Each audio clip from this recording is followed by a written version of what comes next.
ఈ అనంతమైన విశ్వంలో మనం చూడని రహస్యాలు ఎన్నో ఉన్నాయి. కొన్ని నిర్మాణాలు మనుషుల కోసం నిర్మించినవి కావు. భూమిపై మరియు ఇతర గ్రహాలపై దాగి ఉన్న కొన్ని ప్రాచీన కట్టడాలు ఉన్నాయి. అవి తిరిగి మేల్కొంటే మానవజాతి అంతం తప్పదు. ఈరోజు మనం చూడబోయేవి ఉండకూడని ప్రాచీన నిర్మాణాలు. సిద్ధంగా ఉండండి, ఈ ప్రయాణం భయంకరంగా ఉంటుంది. మనం చరిత్ర పుస్తకాల్లో చదివిన పిరమిడ్లు లేదా దేవాలయాలు కేవలం పైపైన కనిపించేవి మాత్రమే. కాని భూమి లోతుల్లో, సముద్రపు అడుగున కొన్ని వింత నిర్మాణాలు ఉన్నాయి. అవి ఏ కాలానికి చెందినవో, ఎవరు నిర్మించారో ఇప్పటికీ ఎవరికీ తెలియదు. వాటి ఉనికిని గుర్తించిన శాస్త్రవేత్తలు కూడా భయంతో వణికిపోయారు. ఇవి కేవలం రాళ్లు కావు, ఇవి ఏదో శక్తికి ద్వారాలు. మొదటగా మనం మాట్లాడుకోవాల్సింది ది వైట్ టెంపుల్ గురించి. ఇది అంటార్కిటికా మంచుకొండల కింద వేల ఏళ్లుగా నిద్రపోతోంది. సాధారణంగా మంచు కింద ఏమీ ఉండకూడదు, కాని అక్కడ ఒక భారీ నల్లటి లోహపు నగరం ఉంది.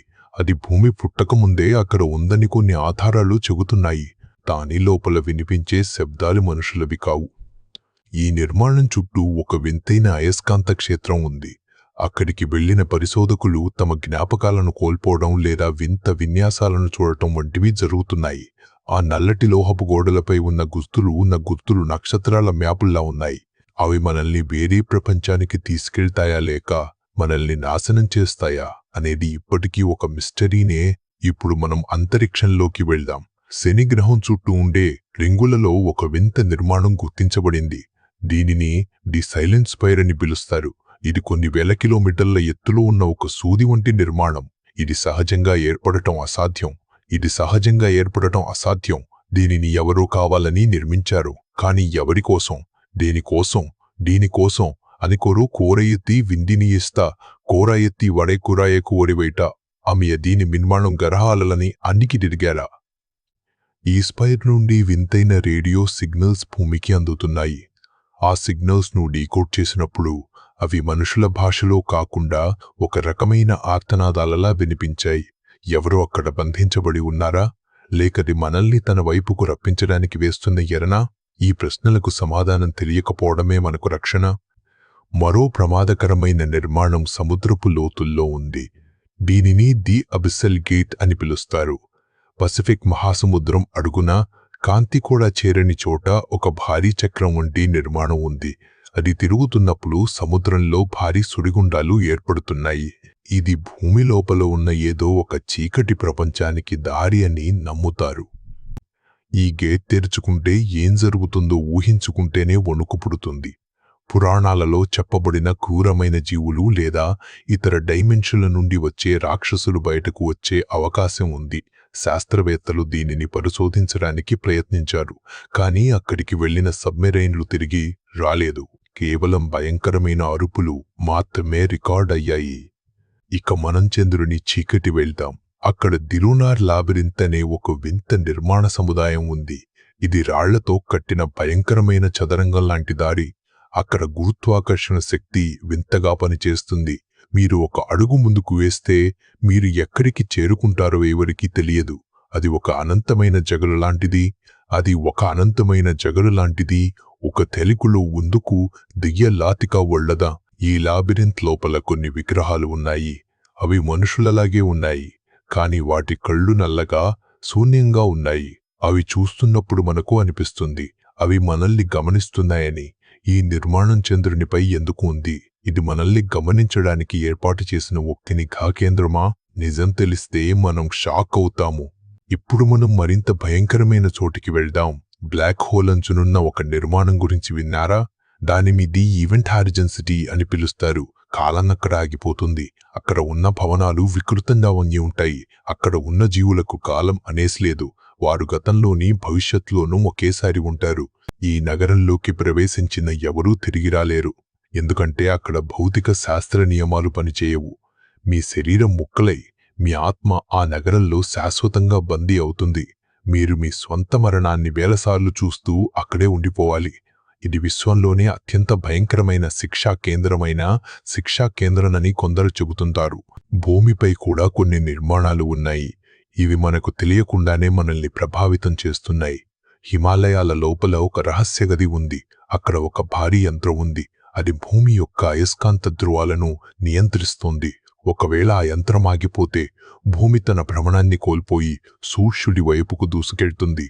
ఈ యంత్రాన్ని ఎవరు నిర్మించారు? వేల ఏళ్ల క్రితం భూమిపై ఉన్న నాగరికతలా, లేక వేరే గ్రహం నుండి వచ్చిన వారు మనల్ని రక్షించడానికి దీనిని పెట్టారా, లేక మనల్ని నియంత్రించడానికి దీనిని వాడారా? ఈ యంత్రం నుండి వచ్చే ప్రకంపనలు కొన్నిసార్లు భూకంపాలకు కారణమవుతాయని రహస్యంగా చెబుతుంటారు. ఇప్పుడు మనం మార్స్ గ్రహం గురించి మాట్లాడుకుందాం. అక్కడ ఒక భారీ గోడ ఉంది. అది ఒక నగరాన్ని చుట్టుముట్టి ఉంది. దీనిని ది రెడ్ వాల్ అంటారు. ఆ గోడ లోపలేముందో ఇప్పటి వరకు ఏ రోవర్ కూడా చూడలేకపోయింది.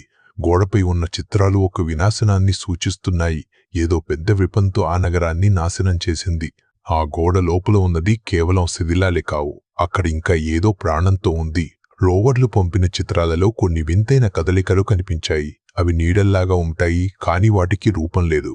అవి గోడ లోపల బందీలుగా ఉన్నాయా, లేక గోడ బయటకు రావడానికి ఎదురుచూస్తున్నాయా అనేది పెద్ద ప్రశ్న. విశ్వంలో ఇలాంటి నిర్మాణాలు ఇంకా ఎన్నో ఉన్నాయి. కొన్ని నక్షత్రాల మధ్యలో తేలియాడుతూ ఉంటాయి. వాటిని డైసన్ స్పియర్స్ అని పిలుస్తారు. కాని కొన్ని వింతైన స్పియర్స్ ఉన్నాయి. అవి నక్షత్రాల శక్తిని తీసుకోవడం లేదు, బదులుగా నక్షత్రాలను చంపేస్తున్నాయి. అవి విశ్వాన్ని చీకటిగా మార్చాలని చూస్తున్న గ్రహాంతర యంత్రాలు కావచ్చు.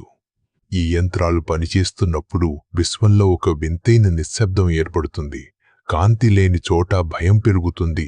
ఒకవేళ ఈ యంత్రాలు మన సౌర కుటుంబం వైపు వస్తే మన సూర్యుడు కూడా క్షణాల్లో ఆరిపోయి భూమి మంచుగడ్డలా మారిపోతుంది. ఈ చీకటి శక్తి నుండి తప్పించుకోవడం అసాధ్యం. మళ్లీ భూమికి వద్దాం. అమెజాన్ అడవుల్లో ఒక వింతైన పిరమిడ్ ఉంది. ఇది రాళ్లతో కట్టింది కాదు, ఒక రకమైన జీవకణాలతో నిర్మించినట్లు కనిపిస్తుంది. అంటే ఆ నిర్మాణం ప్రాణంతో ఉంది. అది ఊపిరి పీల్చుకుంటుంది. రక్తం లాంటి ద్రవం దాని గోడల్లో ప్రవహిస్తుంది. ఇది ఒక భవనం కాదు, ఒక భవనం కాదు, ఒక భవనం కాదు, ఒక భవనం కాదు. అరవుల్లా పరీని ఇది ఒక భవనం కాదు. పరీని అతరేత సాయలకాతు వండతి ఇనిర్మిడ్డు కుమీలేగా యాసి ఈ అఖనాలతో ఉందిడు. ఈ జీవ పిరమిడ్ లోపలికి వెళ్లిన వారు తిరిగి రాలేదు. ఎందుకంటే అది వారిని మింగేస్తుంది.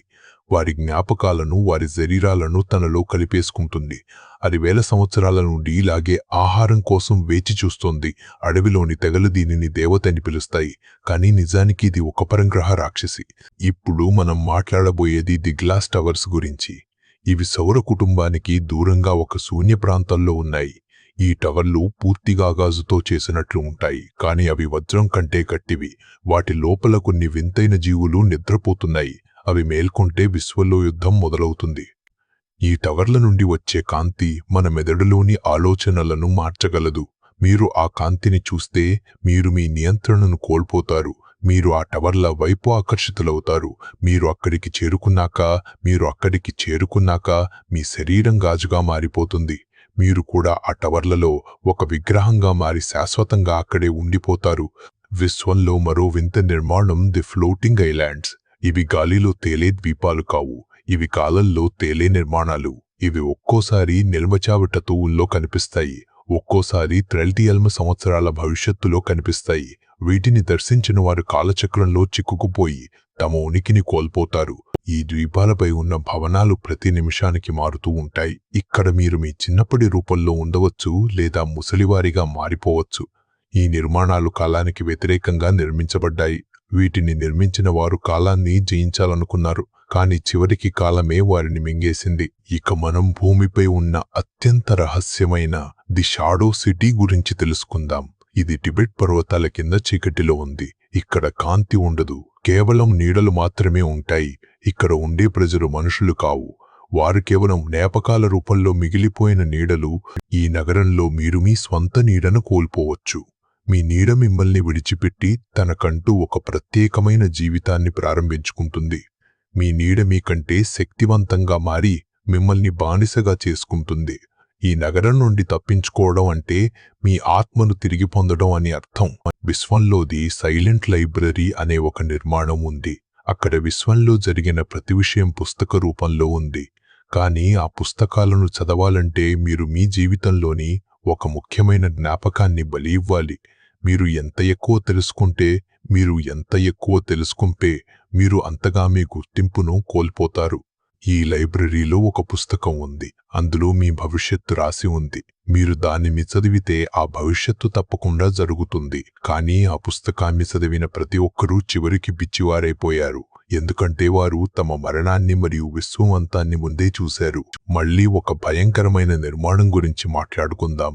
The flesh fortress. ఇది ఒక నక్షత్రం చుట్టూ నిర్మించబడిన కోట. దీని గోడలు రాళ్లతో కాకుండా కోట్ల మంది జీవుల శరీరాలతో నిర్మించబడ్డాయి. ఆ శరీరాలు ఇంకా ప్రాణంతో ఉన్నాయి. అవి నిరంతరం బాధతో అరవాలనే ప్రయత్నం చేస్తూనే ఉంటాయి. ఈ కోటను నిర్మించిన వారు విశ్వంలోని అన్ని జీవులను ఒకే శరీరంగా మార్చాలని అనుకున్నారు. దీనిని ది గ్రేట్ యూనిటీ అని పిలుస్తారు. ఒకవేళ ఈ కోట తన శక్తిని విస్తరిస్తే మనమందరం మన వ్యక్తిత్వాన్ని కోల్పోయి ఒక పెద్ద మాంసపు ముద్దగా మారిపోతాము. ఇది ఊహించలేనంత భయంకరమైన విహయం. ఇప్పుడు మనం ది మిర్రర్ డోమ్ గురించి తెలుసుకుందాం. ఇది ఒక గ్రహం మొత్తాన్ని కప్పి ఉంచిన ఒక భారీ గాజు గుమ్మటం. లోపల ఉన్న ప్రతిదీ బయట ఉన్న ప్రపంచానికి ప్రతిబింబంలా ఉంటుంది. కానీ ఒక చిన్న తేడా ఉంది. అక్కడ ప్రతిబింబాలు మనకంటే క్రూరంగా ఉంటాయి. మీరు ఆ గుమ్మటం లోపలికి వెళ్ళినప్పుడు మీ ప్రతిబింబం మీతో మాట్లాడటం మొదలుపెడుతుంది. అది మీలోని రహస్యాలను, మీ బలహీనతలను మీకు గుర్తు చేస్తుంది. చివరికి మీరు మీ ప్రతిబింబంతో యుద్ధం చేయాల్సి వస్తుంది.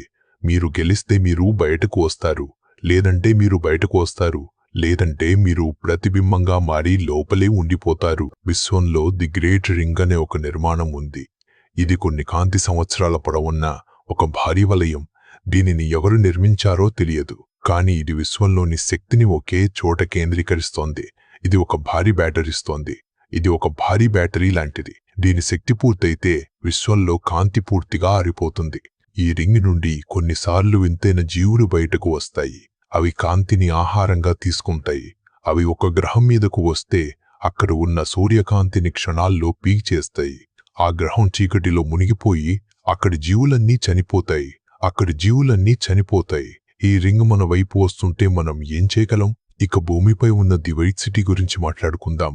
ఇది సముద్రం మధ్యలో ఒక అదృశ్య నగరం. ఇది కేవలం కొన్ని ప్రత్యేకమైన రోజులలోనే కనిపిస్తుంది. అక్కడ ఉన్న భవనాలు తెల్లటి స్ఫటికాలతో నిర్మించబడ్డాయి. అక్కడ ఉండే ప్రజలు అమరత్వాన్ని పొందినట్లు చెబుతారు. కానీ ఆ అమరత్వం ఒక శాపం. అక్కడ మీరు చనిపోరు, కానీ మీరు ఎప్పటికీ ముసలివారిగా మారిపోతారు. మీ శరీరం శిథిలమైపోయినా మీ చైతన్యం మాత్రం అలాగే ఉంటుంది. మీరు 1000 సంవత్సరాల పాటు మీ శరీరంలో బందీలుగా ఉండి ప్రపంచం మారడం చూస్తూ బాధపడాలి. అమరత్వం అంటే స్వేచ్ఛ కాదు, అది ఒక అనంతమైన జైలు.